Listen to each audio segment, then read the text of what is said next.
ओम शांति। जनवरी 2022 के ज्ञानामृत से यह लेख है। टॉपिक है प्यार की डोरी में खींचे चले आए करुणाकर प्रभु। जनवरी का महीना आ गया है, नया वर्ष शुरू हो गया है। प्राय लोगों के लिए यह मास पुराने वर्ष के अंत और नए वर्ष के प्रारंभ का प्रतीक है, परंतु हम ब्रह्मावस्थों के लिए नए वर्ष का महत्व एक अन्य दृष्टिकोण से है। ईश्वरीय विश्वविद्यालय के इतिहास में 18 जनवरी 1969 को जो एक विशेष वृत्तांत हुआ, उससे हमें एक विशेष प्रेरणा मिलती है। उस दिन इस ईश्वरीय विश्वविद्यालय के साकार संस्थापक पिताश्री अर्थात प्रजापिता ब्रह्मा का सूक्ष्म लोकारोहण हुआ। वे विदेह अवस्था में थे, अब स्थूल देह से मुक्त होकर दिव्य सूक्ष्म प्रकाशमय अव्यक्त ब्रह्मा रूप से संसार की आध्यात्मिक सेवा में तीव्रतम गति से प्रवृत्त हुए। वे जीवन में ज्ञान, गुण, पवित्रता और योग की संपूर्ण अवस्था को प्राप्त हुए। उन्होंने साकार रूप में जो उच्च कर्तव्य किए, वे हम सभी के लिए आदर्श बन गए। उनके कदम हमारे लिए राह बन गए। उनकी दिव्य स्थिति हमारे लिए मंजिल के रूप में चमक उठी। उनके मुखारविंद पर सदा रहने वाला हर्ष हमारे लिए सदाबहार की तरह ताजगी बिखेरने लगा। उनकी लोक कल्याण की अमिट भावना हमारे लिए अनुकरणीय हुई। उनकी रूहानियत और उनका रुहाब हमारे लिए एक सुखद अनुभव हुआ और प्रेरणा का स्रोत बना। उनकी ज्ञान में गहरी पहुँच, योग की सर्वोत्कृष्ट तपस्या, दिव्य गुणों की गगनचुंबी ऊंचाइयाँ, पवित्रता की पूर्ण पराकाष्ठा, मधुरता और महानता हमारे लिए एक आदर्श बन गई। अंत जैसे ही पुराने वर्ष का अंत होने लगता है और नए वर्ष का प्रारंभ होता है, तब हमें पिताश्री के जीवन में दिव्यता लेकर उसे अपने जीवन में समाने की, अपने पुराने संस्कारों को पूर्णतया बदलने की, सतो प्रधान अवस्था में स्थित होने की तथा विश्व को पवित्र बनों एवं योगी बनों का संदेश देने की एक अदम्य प्रेरणा मिलती है। साकार बाबा के साथ जीवन की जो घड़ियाँ बीती, वे सभी निसंदेह अत्यंत अनमोल थी। उनके संग और संपर्क की वे घड़ियाँ इस आत्मा पर अमिट छाप छोड़ गई। इस ईश्वरीय ज्ञानमय जीवन के प्रारंभ से ही बाबा की हर एक कृति को मैं अपने लिए एक कृपा मानता हूँ। मुझ प्रभु प्यासी आत्मा को योग युक्त करने के लिए बाबा ने क्या नहीं किया होगा। मुझ पर उनका अकारण प्यार एक ऐसा प्यार था जो अवर्णनीय है। दिन हो या रात, सोने का समय हो या जगाने का समय, उनकी कृपा दृष्टि एक चुंबक की तरह मुझ लोहे को अपनी ओर खींचे चली जाती थी। इसके उदाहरण स्वरूप जीवन में अनंत घटनाएं हैं जिनका उल्लेख किया जा सकता है। उनमें से एक तो तुरंत मेरे मन पर उभर आई है, उसे यहाँ लिपिबद्ध कर देता हूँ। यह लेख संजय की कलम से है। वे कहते हैं कि याद की तार कैसे जोड़ी जाती है। यह वृत्तांत सन 1953 का है। तब इस ईश्वरीय विश्वविद्यालय का मुख्यालय भरतपुर के महाराजा की ब्रज कोठी में स्थित था। उस कोठी के एक हिस्से का नाम था सरदारी क्वार्टर्स। उसके ऊपर की मंजिल में बड़े बड़े कमरों में बहुत बड़ी बड़ी चारपाइयाँ पड़ी थी। एक दिन की बात है कि रात्रि को बाबा उस मंजिल के एक कमरे में लेटे हुए थे और वे ईश्वरीय जीवन ईश्वरीय ज्ञान इत्यादि की मीठी मीठी बातें हम 5-7 उपस्थित जनों से काफ़ी देर तक बड़ी हृदयता से और बड़े वात्सल्य से कर रहे थे।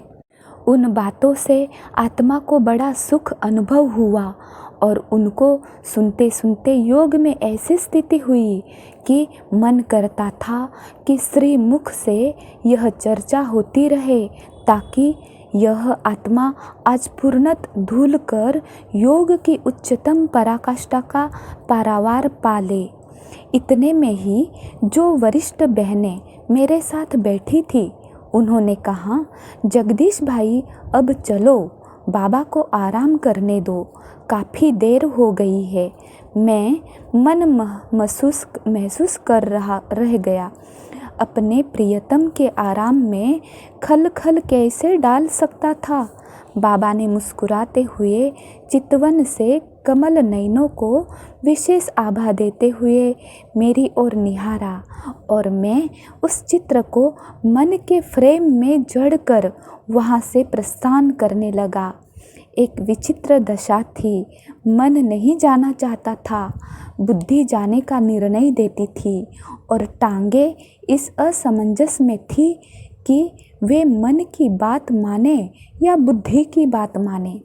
लाचार चल रहा था, परंतु चलते समय भी ऐसा अनुभव हुआ जैसे आज पाँव पृथ्वी पर नहीं है, छत पर भी नहीं है, बल्कि मैं स्वयं को प्रकाश के एक समुद्र में विदेह अव्यक्त स्थिति में अनुभव कर रहा था। एक अजब नशे को लिए हुए धीरे धीरे नीचे उतर आया। नीचे कुछ कमरे थे जिन्हें धोबी क्वार्टर कहते थे, क्योंकि वहाँ 2 कमरों में कपड़े प्रेस होते थे। उसके निकट ही कई खाली कमरे थे। मैं उसी ओर बढ़ रहा था, क्योंकि उस रात्रि को मेरे शयन की वहाँ व्यवस्था थी। बाहर चांदनी की सफ़ेद छटा छिटक रही थी। उसने मेरी प्रकाशमयी स्थिति को और बल दे दिया। मैं अपने कमरे तक आ पहुँचा। वहाँ आकर कुछ देर चारपाई पर इसी मस्ती में बैठा रहा। उस स्थिति में नींद का तो नाम ही नहीं था। आखिर कब तक बैठा रहता? उसी कमरे में वही लेट गया। परंतु बाबा की तस्वीर भुलाए नहीं भूलती थी। उस मौन चित्र से मेरे मन में ऐसे आवाज़ आती, बच्चे ये तुम्हें विदा कर रहे हैं, तुम इन्हें जाने दो और अभी तुम भी चले जाओ, फिर मैं तुम्हारे पास आऊँगा। बस यही अव्यक्त आवाज़ भीतर के कानों में गूंजती रही। वही मुस्कान भीतर की आँखों के सामने आती रही। वही बंद ओठ कुछ बोलते हुए सुनाई देते रहे और वही नयन कुछ इशारा करते हुए महसूस होते रहे। इस अजब हालत में समय गुजरते पता भी नहीं चला। तब रात्रि के 12:30 बजे होंगे। यहाँ 1 बजे का समय हो गया होगा, क्योंकि लगभग 11 बजे मैं बाबा के यहाँ से प्रस्थान ही किया था। इतने में देखता क्या हूँ कि अकेले बाबा उस कमरे में मेरे सामने आ खड़े हुए हैं और प्यार से पुचकार कर रहे हैं, क्यों बच्चे, नींद नहीं आ रही? बाबा को देखकर मुझे बेहद खुशी भी हुई और साथ साथ अपनी आँखों और कानों पर एतबार भी नहीं हो रहा था। मैंने थोड़ा उठने की कोशिश की कि बाबा की ओर बढ़ूं, परंतु बाबा ही मेरे सिरहाने की ओर बढ़े और मस्तक पर हाथ रखते हुए बोले, बच्चे अब सो जाओ, फिर सुबह मिलेंगे।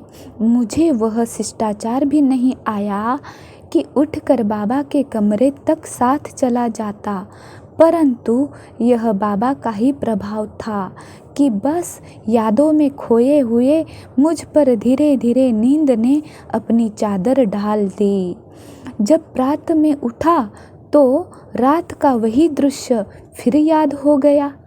और मैंने सोचा कि हमारे बाबा शिव बाबा के माध्यम होने से दोनों किस प्रकार हमारी याद से अपनी याद की तार जोड़े हुए हैं और किस प्रकार यह करुणा कर एक नाचीज बच्चे के याद करने पर उसके प्यार की बिना तार की डोरी से खींचे चले आते हैं और अपने वरद हस्तों से उसे दुलार देकर सुलाते हैं। यह सब तो अनुभव की बात है, परंतु इससे यह भी तो स्पष्ट हुआ कि ज्ञान और प्रेम की डोरी इस द्वारा बाबा से याद की तार कैसे जोड़ी जा सकती है। अमृत वेले साकार रूप में रूह रिहान। इसी प्रकार के अनुभव कई बार हुआ करते। मैं पांडव भवन में पहले जब कभी भी जाया करता तो नए भवन का कुछ हिस्सा बन जाने पर मेरे रहने की व्यवस्था प्राय उसी कमरे में होती जिस कमरे में अभी निर्वेर भाई रहते हैं। सामने ही बाबा का कमरा था।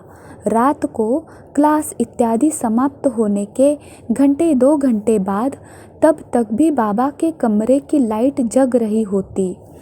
तब मैं भी प्राय अपनी लाइट का बटन बंद नहीं करता।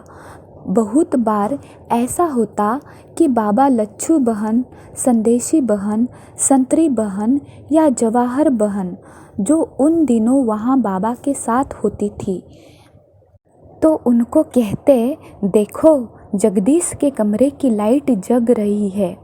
बहुधा तो जग ही रही होती थी तो बाबा उन्हें कहते, अच्छा उसे बुला लाओ। इसलिए ही तो मैं जाग रहा होता था।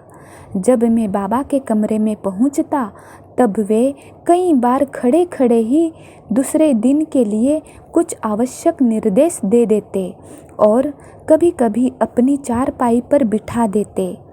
जिस बात के लिए बुलाया होता वह बात भी करते कर रहते और कई बार साथ में लिटा कर ही ईश्वरीय बातें करते रहते। ऐसा भी होता कि प्रातः को कभी मेरी यदि 2:30 बजे या 3 बजे नींद खुल जाती तो खिड़की में से झांक लेता कि क्या बाबा के कमरे की लाइट जल रही है और मैं पाता कि प्राय लाइट जग ही रही होती थी तो मैं भी अपने कमरे की लाइट जगा देता। शीघ्र ही बाबा के कमरे से बुलावा आ जाता। इस प्रकार कभी 3 बजे, कभी 3:30 बजे, कभी 4 बजे एकांत और शांति के समय साकार रूप में भी बाबा से रूह रूहान का करने का सौभाग्य प्राप्त होता था। अच्छा, ओम शांति। यह ऑडियो अगर पसंद आए तो लाइक करें, सब्सक्राइब करें और शेयर करें। ओम शांति।